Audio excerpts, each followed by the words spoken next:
This is a blend space assignment that I created for my students, and it's really nice because it keeps everything very organized for the student so they can work their way through all the activities that I want them to do. And just to give you a little background, this is an assignment that I made for my honors students, and this is going to be something done completely outside of class. But this is an assignment that I could use in my general class as a flipped lesson. I also plan on using it prior to state testing.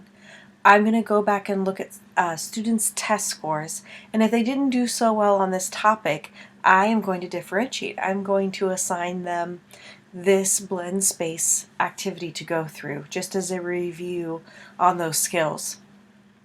So you can see in the first tile, I started with a link to their vocabulary that's in Quizlet, and so the student will click on this. You can see it opens it in a new tab, which is really nice, and then they can study their vocabulary. Then they can go back. Next, I have a video, and when they click on the video, it will say my directions. You will need to fill in your notes as you watch this video.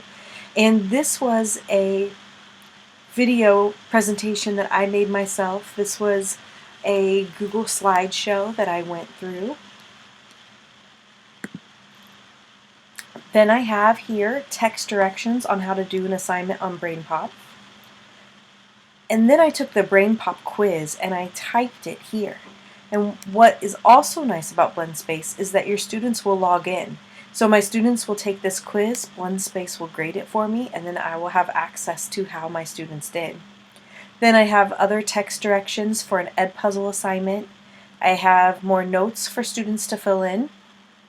I have an assignment on heat transfer, and when they click on this, that assignment will open up in a new tab and they will go to an interactive website on PBS in order to fill in the document that is going to open up in just a moment. Then I just want to see what they're learning, so I put another quiz in here, and then I have more video notes. Then I have 3 interactive websites that I want them to practice on labeling the layers, and then I just have a summary quiz.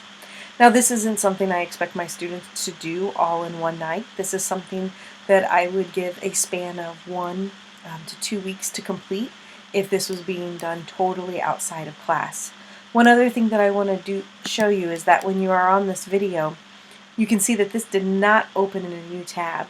And so when I'm ready to go back to my blend space canvas, I hit this X and then I come back.